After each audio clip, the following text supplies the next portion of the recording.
I, 27F, am currently sitting in a velvet-lined executive chair, sipping a chilled sparkling water and looking at a security feed of the lobby. Down there, sitting on the edge of a mid-century modern sofa and looking increasingly frantic, is Brittany, 27F. In high school, Brittany was the queen bee, whose only hobby was making my life a living hell. She was the one who started the rumor that my family lived in a trash heap because my dad was a janitor. She was the one who poured a strawberry milkshake on my prom dress and told me I smelled like poverty. She spent 4 years telling me I'd be lucky to work at a drive-thru. Well, it's 10 years later. After a degree in venture capital and a series of high-stakes tech acquisitions, I am the founder and CEO of Apex Heights Holdings. Last month, we opened a position for a senior PR director. It's a $200,000 a year role with a company car and an insane bonus structure. I usually leave the first-round interviews to my HR head, Sarah, but I decided to sit in on the final round today. I didn't look at the names of the finalists until this morning. When I saw Brittany Vance, I didn't cancel. I smiled. I walked into the conference room 5 minutes late. I was wearing a $3,000 power suit and my hair was perfectly sleek. Brittany was sitting there, looking sharp in a Zara blazer, practicing her corporate smile in the reflection of her phone. When the door opened, she didn't even look up at first. Finally, she huffed, her voice still carrying that same nasal, entitled mean girl pitch. I've been waiting for. She stopped. Her jaw didn't just drop. It practically hit the mahogany table. She recognized me instantly. The trash heap girl. Qley, she gasped, her eyes darting to my designer heels and then back to my face. What are you doing here? Are you the assistant? Did you bring my coffee? Actually, Brittany, I said, taking my seat at the head of the table while Sarah looked on in confusion. I'm the CEO. I own the building, the firm, and the chair you're currently shaking in. Brittany's face went from pale to a blotchy, panicked red. But then the high school queen tried to stage a comeback. She actually laughed. Oh wow, good for you. You must have married well. Look, let's just skip the awkwardness. We were both kids. I'm clearly the best candidate for this PR role. My dad knows everyone in the valley, and I need this win. Let's just be besties again and sign the paperwork. The entitlement was staggering. She hadn't even apologized for the milkshake, the rumors, or the 4 years of psychological warfare. She thought her pedigree still carried weight in my boardroom. Let's talk about your resume, Brittany, I said, leaning back. I see you were let go from your last 3 roles for interpersonal conflicts and failure to respect hierarchy. That sounds a lot like code for bullying the interns. They were just sensitive. Brittany snapped, the mask slipping. You know how it is. People get jealous of someone like me. Now, are we going to do this interview? Or are you going to keep playing boss? Oh, we're doing the interview, I smiled. Question 1. How would you handle a PR crisis where a high-ranking executive is revealed to be a former schoolyard bully who hasn't grown up? Because I'm looking at one right now, and the solution involves security showing you the door. The revenge was the look of pure, agonizing realization on her face. She realized that I wasn't the poor girl anymore. I was the gatekeeper to the career she desperately needed, because her dad's connections had finally dried up. You can't do this, she shrieked, standing up so fast her chair tipped over. This is professional discrimination. I'll tell everyone you're a vindictive bitch. Go ahead, I said, sliding her resume across the table. But remember, Brittany, in this industry, I am everyone. I'm the one the other CEOs call for references, and when they call about you, I'm going to be very dedicated to the truth. I buzzed my assistant. Security? Please escort Ms. Vance out. She seems to have mistaken my boardroom for a locker room. The revenge was total. Brittany was led out past the entire staff, sobbing and screaming about how unfair it was. I heard she tried to post a cancel thread about me on TikTok.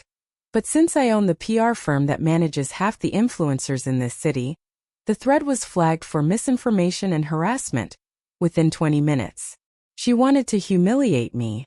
Instead, she just handed me the pleasure of watching her realize that the trash heap she mocked was actually the mountain I built to look down on her. If you want to hear about the time Brittany's mom called me to beg for her daughter's reputation back, hit that subscribe button. I've still got the voicemail, and it's a masterclass in old money desperation. The fallout from Brittany's security escort was the talk of the office for exactly 10 minutes before we went back to making actual money. I thought that was the end of it, but Brittany had spent a decade believing her own hype, and she wasn't about to let a nobody like me have the last word. That evening my phone started smoking with notifications. Brittany had gone live on Instagram, tears streaming down her face, using a filter that made her look like a wounded angel. "You guys, I am literally shaking," she sobbed to her 50K followers, mostly bots and high school hangers-on. "I went for an interview today at Apex Heights, and the CEO, who used to be my best friend in high school, verbally abused me. She told me I was unfit for society and had security manhandle me because I wouldn't agree to her unethical business practices. Qley is a fraud, a bully, and her company is a front for money laundering. #cancel Apex, #justice for Brittany." The entitlement was spectacular. She wasn't just lying. She was committing defamation per se in front of a live audience. I didn't panic. I didn't post a response video. I simply called my head of security and my legal counsel.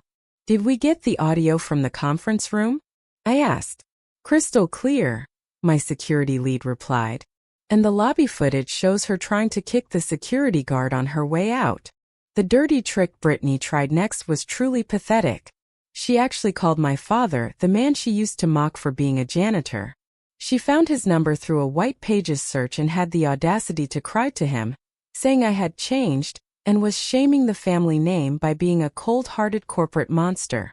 She even offered him $5,000 to go on record saying I was mentally unstable. My dad, who is now happily retired on a vineyard I bought him, recorded the entire call. "Brittany," he told her, "the only thing that's changed is that Qley doesn't have to smell your strawberry milkshakes anymore. Don't call this house again." The revenge was a legal scorched earth policy.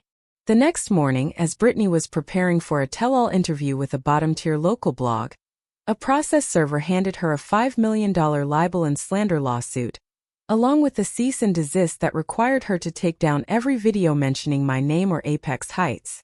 We didn't stop there. My lawyer included a truth disclosure clause. We sent the raw, unedited footage of the interview, where she called me a vindictive bitch and admitted her dad knows everyone, to the very blog she was planning to talk to. The blog didn't run her story. They ran mine. The headline read, "Former Queen Bee Caught Lying in 4K. CEO Releases Footage of Job Interview Meltdown." The social media tide turned in seconds. The Justice for Brittany hashtag was flooded with people from our high school coming forward with their own stories of how she had bullied them. One girl even posted a photo of the wall of shame Brittany had kept in her locker. The final blow? Brittany's father, the one with the connections, called my office. He wasn't arrogant this time. He sounded broken. "Qley, please. The lawsuit will bankrupt us. We're already losing the house. Brittany is. She's not well. Please drop it." "I'll drop the suit on 2 conditions," I said, my voice as cold as the water she once poured on me. 1. Brittany signs a permanent gag order. 2. She has to do 500 hours of community service. And I get to pick the location. The revenge was poetic. For the next 6 months, Brittany was required to work for a local nonprofit that cleans up low-income neighborhoods. Her job? Emptying trash bins and power washing sidewalks. I drove past her one morning in my SUV. She was wearing a neon yellow vest, clutching a trash picker, looking exactly like the people she used to call trash. She saw me, but she didn't look up. She couldn't. She wanted to humiliate me for where I came from. Now she's literally cleaning up the world I built. If you want to hear about the time Brittany tried to accidentally power wash my car and ended up getting her community service doubled, hit that subscribe button. The Queen Bee has finally lost her sting. The 10-year high school reunion was the final boss of this saga. I hadn't planned on going. I have better things to do with my time than drink lukewarm punch in a gym. But then I found out Brittany was the head of the reunion planning committee. She had used her remaining social capital to convince everyone that she was still a high-powered consultant, and that the community service she'd been doing was actually philanthropic leadership. She even posted a photo of herself in her neon vest with the caption, "Getting my hands dirty to build a better community. #bossbabe #giving back." The entitlement was terminal. She was still trying to spin her punishment into a prestige play. I decided to show up. Not to brag, but to close the book. I arrived 30 minutes late in a custom-tailored white jumpsuit, and the kind of jewelry that requires its own security detail. When I walked into the ballroom, the room went quiet. People I hadn't spoken to in a decade were suddenly lining up to tell me they always knew I'd be a star. Brittany was standing at the podium, holding a microphone. When she saw me, her hand started shaking so hard the mic began to feedback with a shrill, piercing whistle. "Oh, look!" she sneered into the mic, trying to regain her queen bee throne in front of the old crowd. "The scholarship case finally made it. Glad to see you could afford the ticket, Qley. I assume you're here to network, since you're so busy cleaning up the streets with your philanthropy?" She thought she was being clever. She thought no one knew the truth about her court-mandated trash picking. "Actually, Brittany," I said, my voice carrying perfectly through the room without even needing a microphone. "I'm here because I noticed the venue for this reunion was changed last minute. I wanted to make sure the staff was treating you well. After all, I'm on the board of the foundation that owns this hotel." The color drained from her face. She tried to pivot. "Whatever. We all know you're just a corporate shark. I'm out here doing real work for the people. Unlike you, I haven't forgotten where I came from." I pulled out my phone and tapped the screen. I had preloaded the video I'd received from the nonprofit supervisor that morning. "Is that right? Because the nonprofit told me you tried to bribe the foreman with a pair of fake designer sunglasses to let you sit in the truck while the other volunteers did the actual work. You weren't giving back, Brittany. You were trying to cheat on your court order." The room erupted. The queen bee was officially exposed as a fraud. The people she had spent the night bragging to started moving away from her like she was radioactive. The final blow came when the hotel manager walked up to the podium. "Excuse me, Ms. Vance. Your credit card for the open bar has been declined. Again. We need a valid form of payment for the $4,000 balance immediately, or we'll have to close the bar and call the authorities." Brittany looked at the crowd, her eyes wide and desperate. "My dad. His account is just... It's a banking error. Qley, help me out? We're old friends." "We were never friends, Brittany," I said, taking a sip of my drink. "We were a predator and a prey. But the food chain has changed." I didn't pay the bill. I watched as the queen was escorted out of her own reunion by hotel security because she couldn't pay for the drinks she used to toast her own greatness. The bar was closed, the lights went up, and the party ended in the dark. The revenge was the silence. No more live streams, no more fake philanthropy posts, and no more queen bee antics. Last I heard, she moved 2 states away to live with an aunt, and is working as a receptionist at a dental office. Her dad's connections are gone. Her pedigree is a joke, and she's finally just another person in the crowd. I'm sitting in my office now looking at a photo from that night. I'm not looking at her. I'm looking at the girl in the background who used to have strawberry milkshake in her hair. She's finally at peace.